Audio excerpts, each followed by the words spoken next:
আজকে কোনো গল্প নয়, শুধু কাজ। ঠিক আছে? গল্প নম্বর 2, ভগবান বুদ্ধ এবং এক দুঃখী মা। ঠিক আছে? গল্প নম্বর 2, এক দুঃখী মা ও ভগবান বুদ্ধ। বাংলা নতুন করে বললাম না, আমার ভিডিও যারা দেখছো অলরেডি বুঝে গেছো। যারা এখনও বুঝতে পারছো না, আমার আগের ভিডিওগুলো অবশ্যই দেখে নিবা। সব করা আছে, আমি এবার অনুবাদে যাচ্ছি, সময় নষ্ট করবো না।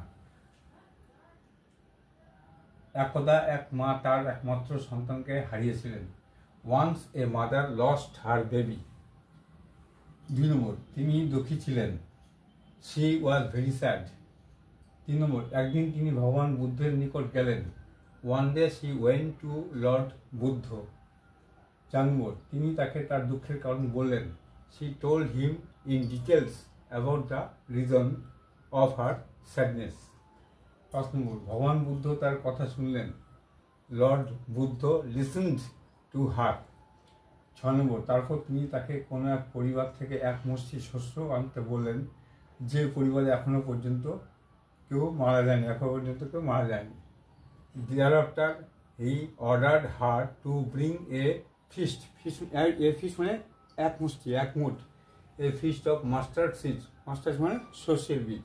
Seeds from that family where no one died till now. 7 নম্বর, সেই দুঃখী মা বাড়ি বাড়ি ঘুরলেন, কিন্তু তিনি পেলেন না, কারণ প্রত্যেক পরিবারে কেউ না কেউ মারা গিয়েছে। That unhappy mother moved from house to house, but she could not collect because someone has died in each family. 8 নম্বর, তিনি খুব হতাশ হলেন। She became very hopeless. 9 নম্বর, তিনি ভগবান বুদ্ধের কাছে গেলেন এবং সব ঘটনা বললেন। She went to Lord Buddha and explained in detail. 10 নম্বর, সব বিবরণ শোনার পর তিনি সেই দুঃখী মাকে বললেন। After listening to her, he narrated মানে ব্যাখ্যা করলেন। কি ব্যাখ্যা করলেন? ব্যাখ্যা করলেন, মানুষ মননশীল, মানুষ কখনোই মৃত্যু এড়াতে পারে না, এটাই সত্য।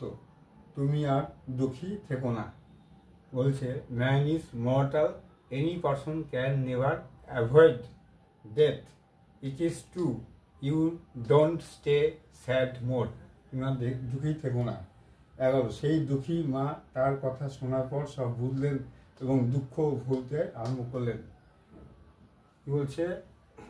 দেখে এখানে 11 বলছে, দ্যাট আনহ্যাপি মাদার আন্ডারস্টুড মানে বুঝলেন, অল সব কিছু বুঝলেন। আফটার লিসনিং টু হিম, তার কথা শোনার পর, অ্যান্ড বিগেন টু ফরগেট হার সরো, তার দুঃখ বলতে শুরু করলেন।